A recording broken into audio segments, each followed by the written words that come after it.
밖에 나와보니 편의점과 식당이 있어요. 편의점에서는 진열된 음식을 사서 그대로 먹거나 온수 또는 전자레인지로 내가 직접 요리해서 먹을 수 있죠. 반면 식당에서는 음식을 주문하면 주방에서 그때그때 요리가 되어 나와요. 먹는 음식이 비슷할 수는 있지만 이 둘의 근본적인 차이는 업소에서 매번 음식을 조리해주는 거겠죠. 정적, 스태틱 웹과 동적, 다이나믹 웹을 이 둘에 각각 비교할 수 있을 거예요. 정적 웹은 말 그대로 움직이지 않는, 언제 접속해도 같죠.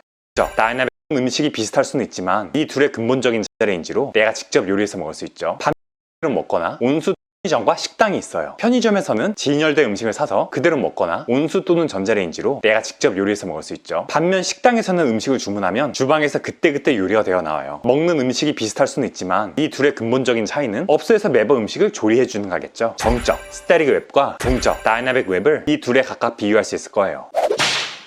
정적 웹은 말 그대로 움직이지 않는, 언제 접속해도 같은 리소스를 보여주는 웹사이트를 말해요. 이전에 이 영상에서 어떻게 HTML, CSS, 자바스크립트로 웹사이트를 만들 수 있는지 보여드렸죠. 정적 웹사이트에 접속하면 서버는 마치 진열대에 놓인 상품처럼 이미 프로그래머가 작성해 놓은 이 파일들을 그대로 클라이언트의 브라우저에 전달해줘요. 브라우저가 읽을 줄 아는 코드들은 이것들이거든요. 그럼 들어갈 때마다 매번 같은 화면이 보이는 게 정적 웹이겠네요. 꼭 그렇진 않아요. 현재의 날짜와 시간을 표시하는 페이지도 있고 랜덤 함수로 매번 다양한 화면을 보여주는 것도 있고, 요즘은 아예 서버에 직접 추가 정보를 요청해서 받아온 내용들을 보여주기도 해요. 모두 자바스크립트로 구현하는 기능들이죠. 클라이언트의 브라우저도 자바스크립트로 쓰인 레시피를 보고 라면을 끓여 먹듯 스스로 조리를 할 수 있는 거예요. 결국 브라우저도 자바스크립트로 쓰인 레시피를 보고 라면을 끓여 먹듯 스스로 조리를 할 수 있는 거예요. 결국 브라우저도 에서 받아온 내용들을 보여주기도 해요. 모두 자바스크립트로 구현하는 기능들이죠. 클라이언트의 브라우저도 자바스크립트로 쓰인 레시피를 보고 라면을 끓여 먹듯 스스로 조리를 할 수 있는 거예요. 결국 정적 웹의 기준은 접속할 때마다 받게 되는 HTML, CSS,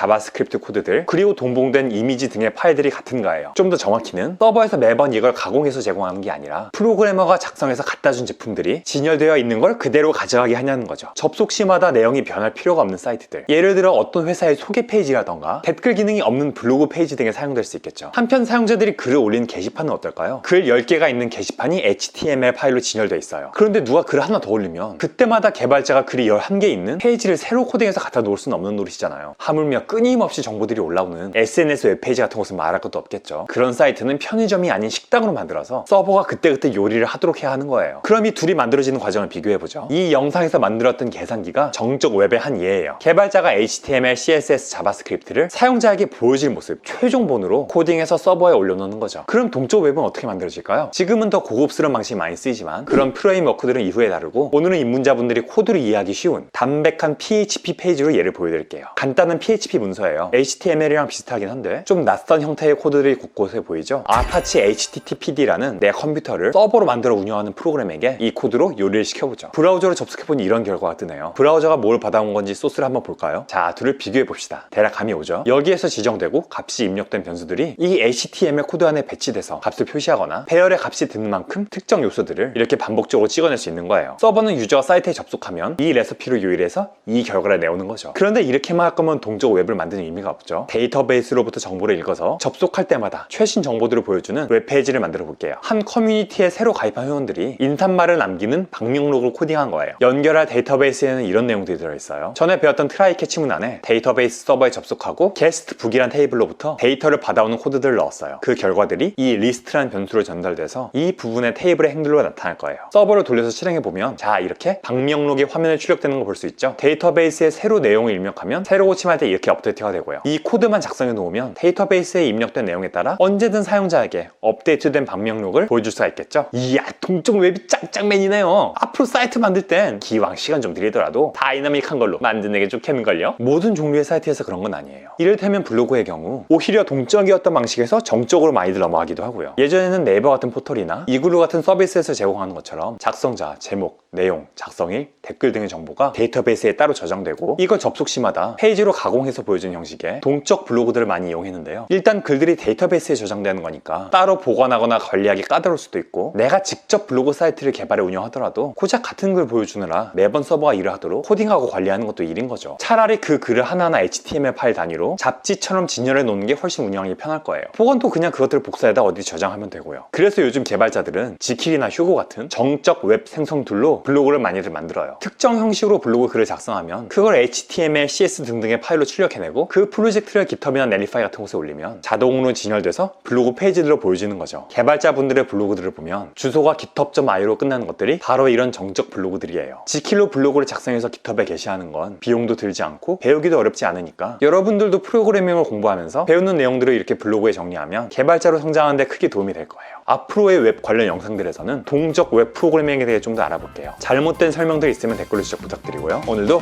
질코하세요.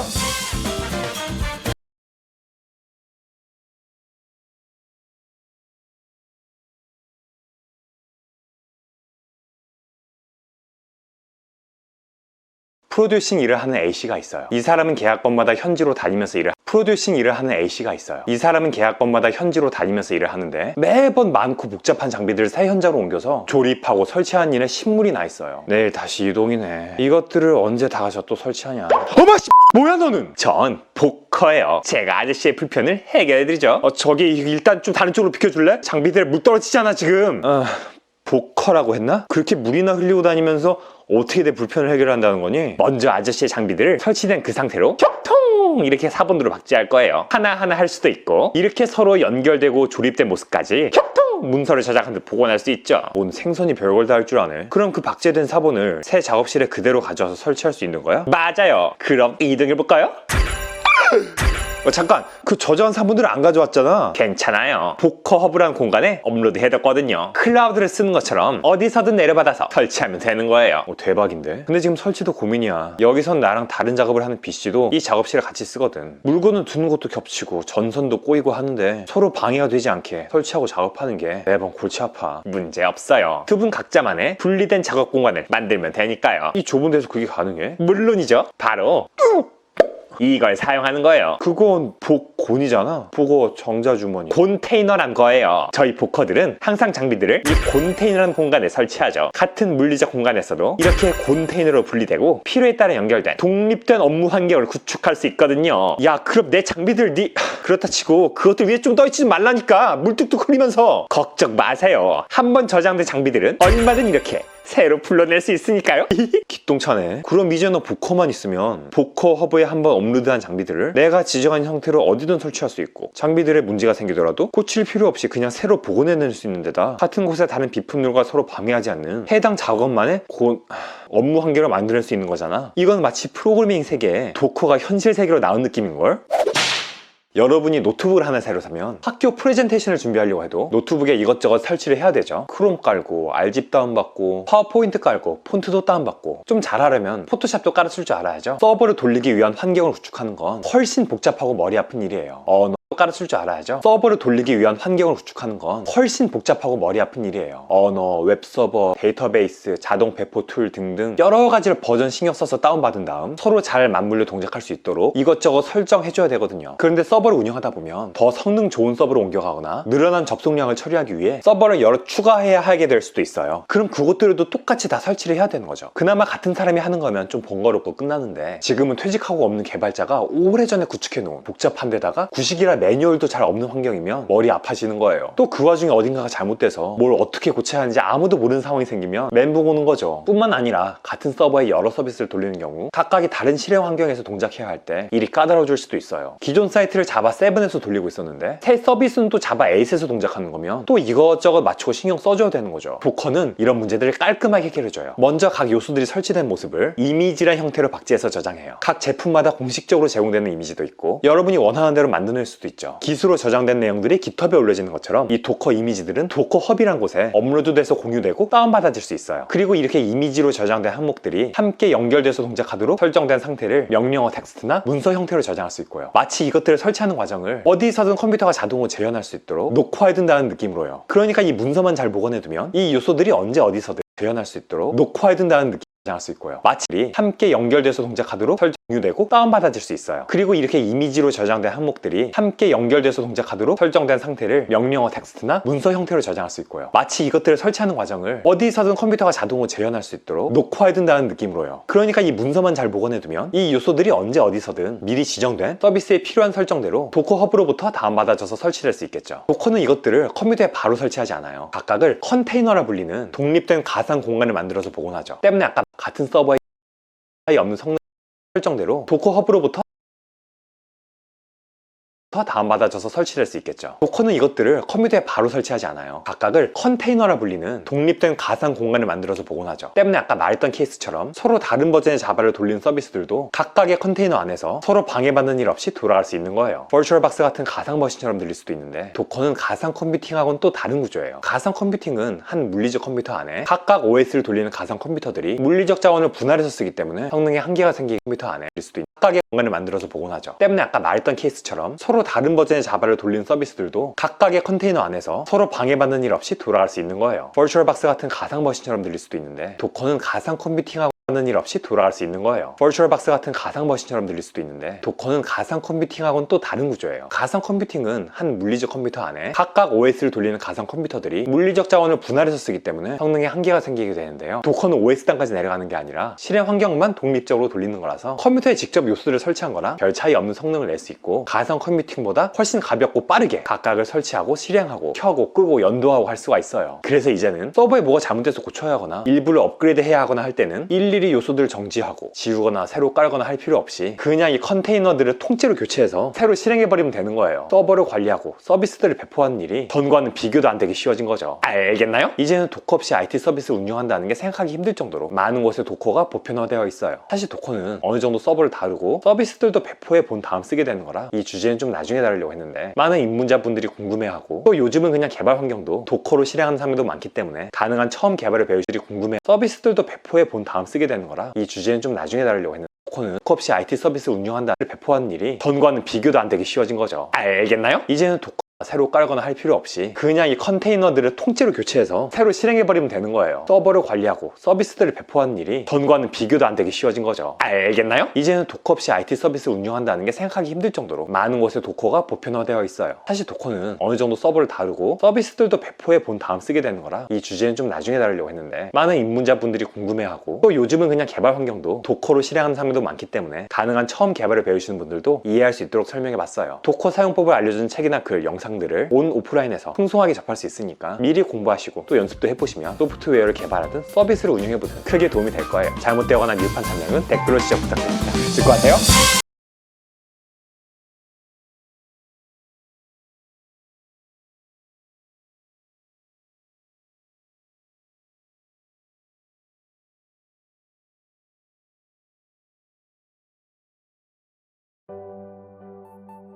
개발에 관심 있는 친구들한테 추천하고 있는 이유가, 수료한 이후에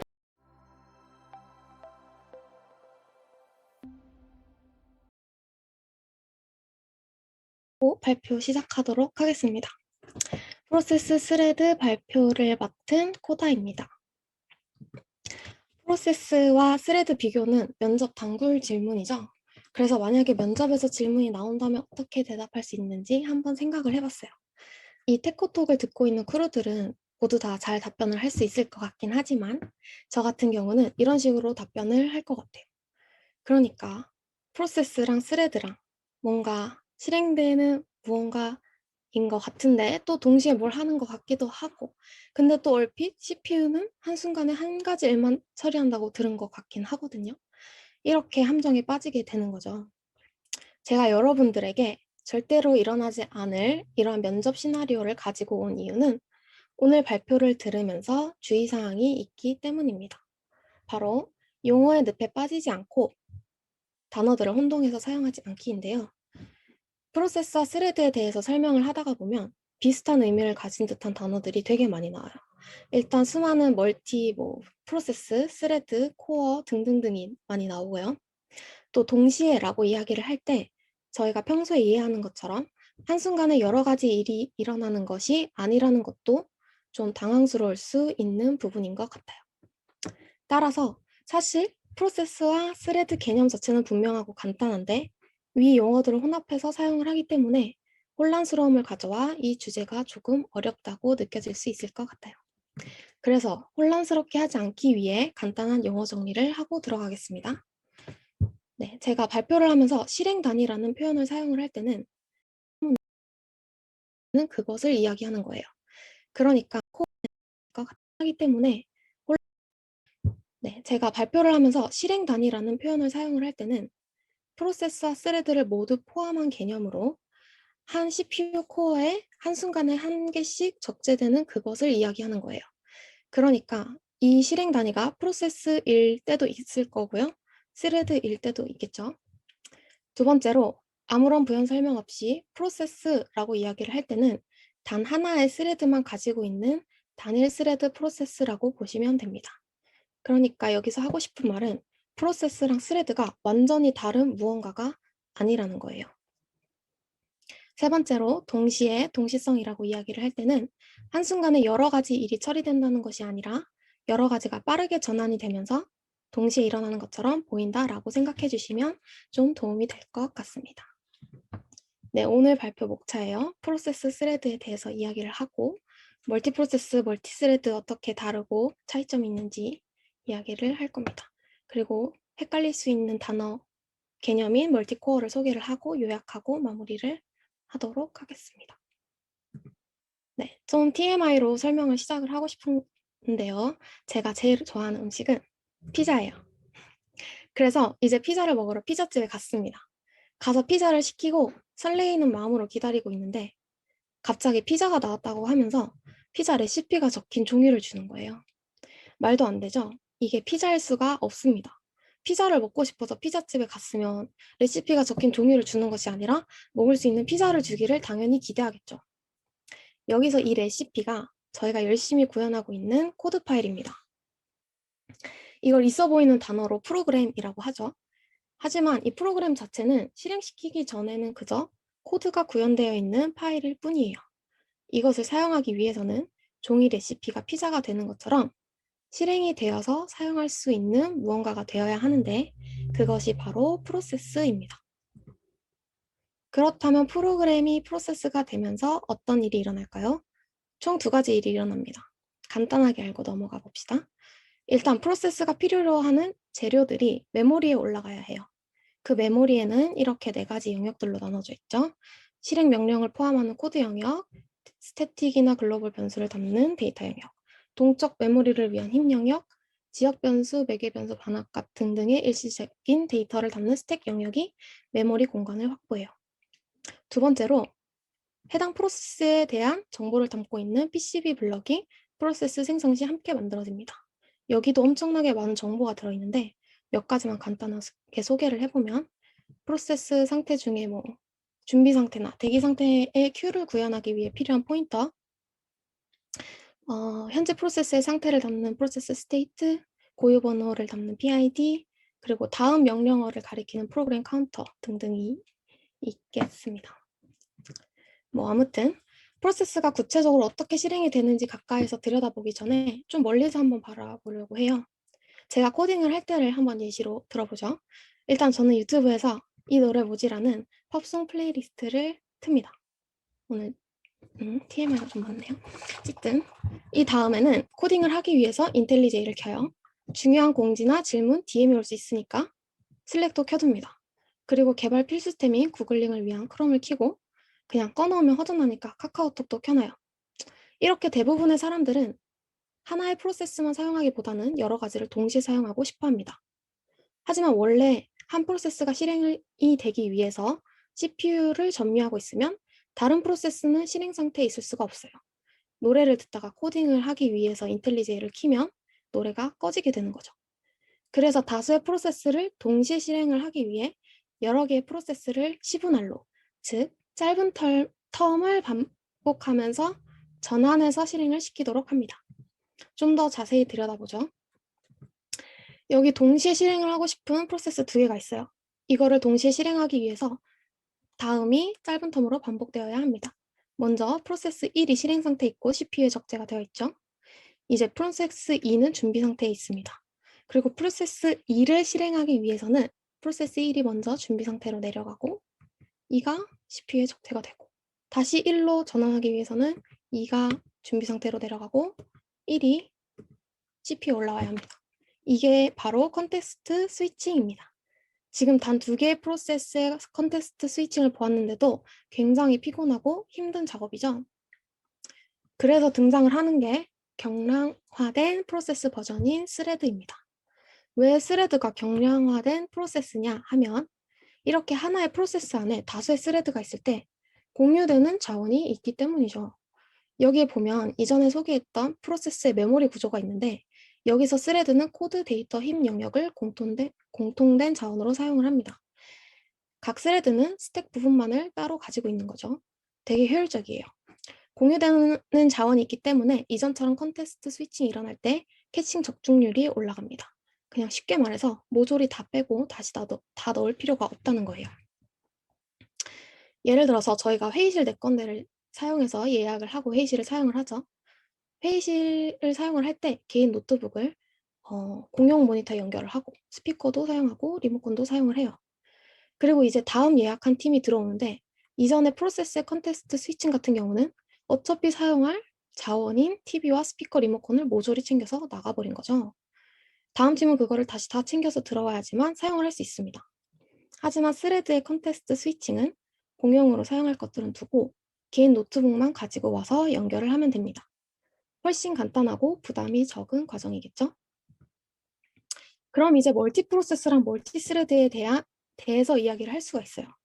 여기서 이 설명을 듣기 전에 주의할 점이 하나 있는데 멀티 프로세스와 멀티 스레드 이 두 가지 개념이 모두 처리 방식의 일종이라는 겁니다. 그러니까 한 어플리케이션에 대한 처리 방식이라고 생각을 하시면 편해요. 단순히 여러 프로그램을 띄워놓은 것을 멀티 프로세스라고 이야기를 한다면 멀티 스레드라는 개념과 비교를 해서 이야기하기가 좀 힘들어요. 그러니까 저희는 여기서 한 어플리케이션에 대한 두 가지 다른 처리 방식에 대해서 이야기를 하는 거구나 라고 이해를 하고 설명을 듣도록 합니다. 한 어플리케이션이 여러 가지 일을 처리할 때가 있죠. 예를 들어서 여러 사용자가 로그인을 요청하는 상황이 있다고 합시다. 한 프로세스는 매번 하나의 로그인만 처리할 수 있기 때문에 동시 처리를 할 수가 없어요. 그래서 부모 프로세스가 포크를 해서 자식 프로세스를 여러 개 만들어서 일을 처리하도록 합니다. 이때 자식 프로세스는 부모와 별개의 메모리 영역을 확보하게 되죠. 반면 스레드는 한 프로세스 내에서 구분이 지어진 실행 단위예요. 발표 초반에 실행 단위라는 말을 언급을 했었죠. 이때 이 단위가 프로세스일 수도 있고 스레드일 수도 있다고 설명을 했었는데 만약에 프로세스가 다수의 스레드로 구분되어 있지 않으면 단일 스레드 하나로 프로세스가 실행이 됩니다. 이때 실행 단위는 프로세스 그 자체가 되는 거예요. 사실 더 자세히 말하자면 해당 프로세스에 하나밖에 없는 스레드가 실행 단위가 되는 겁니다. 네. 프로세스 내에서 분리해서 여러 스레드로 나뉘어서 실행 단위가 나뉘어지면 그게 멀티 스레드가 되는 거예요. 그러니까 인텔리제이를 사용을 하면서 저희가 코드를 수정하는 동시에 인텔리제이 추천 코드 보여줘야 하죠. 안 보여주면 힘드니까. 테스트도 돌리는 동시에 또 코드를 수정해야 될 때도 있어요. 이렇게 한 어플리케이션에 대한 작업의 단위가 나뉘어질 때가 많아요. 이때 각각의 스레드가 그 작업들을 담당하는 거예요. 차이점은 다음과 같아요. 프로세스는 독립적이기 때문에 IPC를 통해서 통신을 해야 합니다. 그러니까 같은 작업을 두 명이 두 개의 다른 회의실에서 진행을 하다가 논의할 일이 생기면 밖으로 나와서 이야기를 하고 다시 들어가야 되는 거예요. 그리고 자원이 소모적이고 메모리를 더 차지하겠죠. 컨테스트 스위칭 비용도 비싸요. 하지만 개별 독립적이기 때문에 동기화 작업에 신경을 덜 써도 됩니다. 반면 스레드는 공유 자원이 많으므로 긴밀하게 연결이 되어 있어요. 그만큼 동기화도 신경을 써야 하지만 공유된 자원으로 메모리가 효율적이고 통신 비용도 절감되죠. 두 명이 한 회의실에 앉아서 일을 처리하고 있기 때문에 논의할 일이 생기면 그냥 말만 걸면 되는 거예요. 앞서 말했듯이 컨테스트 스위칭 비용도 적어요. 그럼 이렇게 보면은 멀티 프로세스보다 멀티 스레드가 훨씬 더 좋아 보이는데 왜 멀티 프로세스를 이용할까요? 실생활 예시를 한번 들어볼게요. 예전에 인터넷 익스플로러를 사용하다가 이런 오류 화면을 만난 적이 한 번쯤 다들 있으시죠? 여러 개의 탭에 중요한 정보들을 띄워놓고 작업을 하다가 이런 오류 화면을 만나면 혹시 잘못될까봐 마우스도 안 움직이고 가만히 있다가 속으로 제발 3번쯤 외치면 창 전체가 꺼져버립니다. 제가 이번에 테코톡 PPT를 만들 때 그랬어요. 이게 2번째 만든 PPT입니다. 아무튼 이것은 멀티 스레드를 이용했기 때문이에요. 긴밀하게 연결이 되어 있기 때문에 한 스레드, 그러니까 한 탭에 문제가 생기면 전체 프로세스에 영향이 가죠. 반면 구글 크롬은 다소 비효율적인 부분이 있을 수 있지만 멀티 프로세스를 이용을 하기 때문에 멀티 탭 간의 영향을 덜 받습니다. 다 장단점이 있는 거예요. 이제 또 헷갈릴 수 있는 개념 하나를 소개해 보도록 하겠습니다. 멀티코어라는 건데요. 멀티코어를 굉장히 많이 헷갈려 하시는 분들이 많아요. 저도 그랬고, 뭐 멀티코어가 아니면 그럼 멀티프로세스를 할 수 없느냐, 멀티스레드가 안 되느냐 등등의 질문을 할 때가 있더라고요. 멀티코어가 뭐 이름도 비슷하고 비슷하게 무언가를 동시에 처리해 줄 수 있는 느낌이 들죠. 하지만 멀티코어는 조금 다른 관점에서 바라보아야 해요. 앞서 소개한 멀티프로세스랑 멀티스레드는 처리 방식의 일종이기 때문에 소프트웨어의 분야에 가깝고 멀티코어는 조금 더 하드웨어의 측면에 가깝기 때문입니다. 멀티코어와 관련된 키워드는 동시성과 병렬 처리예요. 여기 싱글코어를 가진 CPU가 실행 단위를 처리할 때는 동시에 여러 가지가 진행되기 위해서 빠른 텀으로 전환이 되면서 실행이 된다고 소개했었죠. 그 개념이 동시성입니다. 이렇게 여러 실행 단위를 번갈아 실행하면서 동시에 일어나는 것처럼 보이게 하는 거죠. 지금 이 배다리가 앞으로 움직이는 것처럼 보이시죠? 하지만 사실 이 배다리는 여러 슬라이드를 연결해서 움직이는 것처럼 보이게 한 겁니다. 라고 하면 안 믿으시겠죠? 네, 사실 애니메이션이 맞아요. 하지만 이해를 돕기 위해서 옛날 과거 애니메이션을 만들 때처럼 짧은 순간에 여러 가지를 이어서 움직이는 것처럼 보이게 만들었다고 생각을 해보는 거예요. 동시성은 이렇게 짧은 순간에 CPU의 시간을 분할해서 동시에 하는 것처럼 보이게 합니다. 하지만 멀티코어는 병렬 처리, 즉 물리적으로 여러 코어를 사용해서 다수의 실행 단위를 한순간에 동시에 처리할 수 있게 해준 거예요. 이렇게 한꺼번에 두 개의 코어에서 각각 실행 단위가 진행이 될 수 있겠죠. 그것이 병렬 처리입니다. 다수의 프로세서로 여러 가지 일을 각 코어에서 진행하는 것.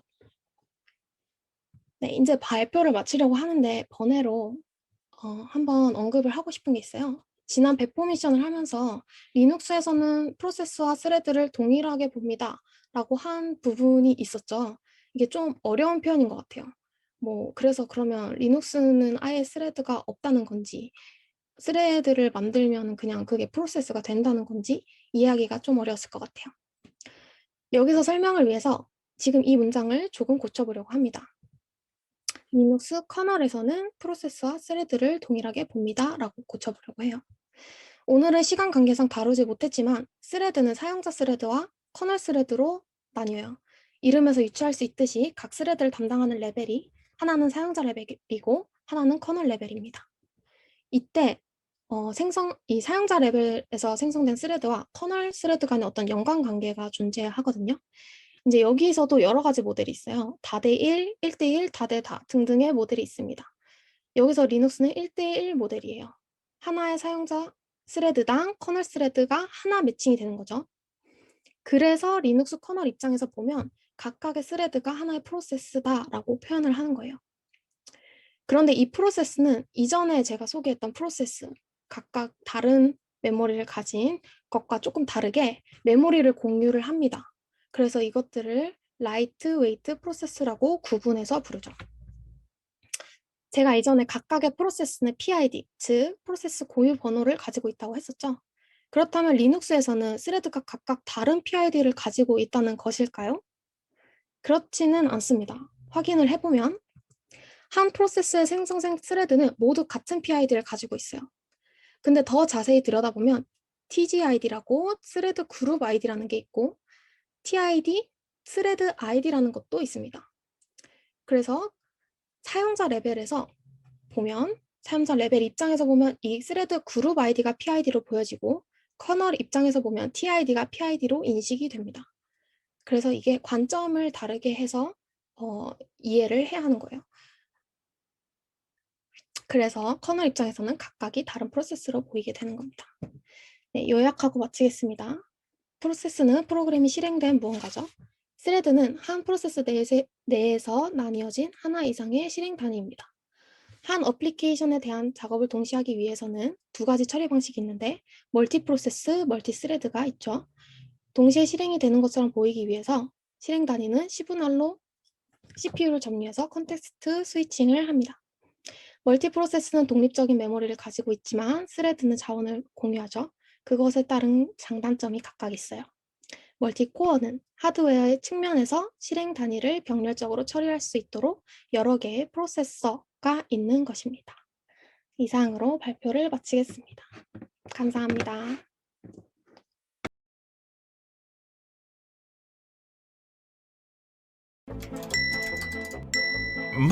Don't panic. Get Sentry. Speed up slowdowns and prevent 재규 함수가 뭐냐고요? 예화를 하나 들려드릴게요. 안데스산의 한 목장에 알파카의 개량 종인 얄파카들이 살았어요. 어느 날 새끼 얄파카가 어미에게 물었죠. 엄마, 재귀 함수가 뭐예요? 재기 함수. 엄마가 옛날 이야기로 알려줄게. 알래스카에 두 미국인 친구가 살았어요. 아니 저 변종 낙타 새끼가 장소로 불러도 이봐 조지, 자네 재기 함수란 게 뭔지 아나? 존슨, 자네가 리커시브 펑션을 궁금해할 줄이야. 대학 랩실에서 중간고사를 준비하던 두 컴퓨터 공학도의 이야기를 들려주지. 선배, 이 과목 죄송하죠? 재귀 함수란 게 어떤 건지 기억해요? 네 귀 함수가 뭐냐고? 아이씨, 됐어요. 내가 찾아오면 알지. 초통! 제가 알려드리죠. 뭔가 익숙한 상황인데. 전 고양이과 맹수인 재귀여예요. 제가 이 재귀를 끝내러 왔죠. 네 귀를 끝내러 왔다고? 재밌어요, 선배? 재귀 함수란 자기 자신을 호출하는 함수를 말해요. 종류 조건이 충족될 때까지 반복적으로 수수료를 불러내면서 주어진 작업을 수행하는 거죠. 알겠나요?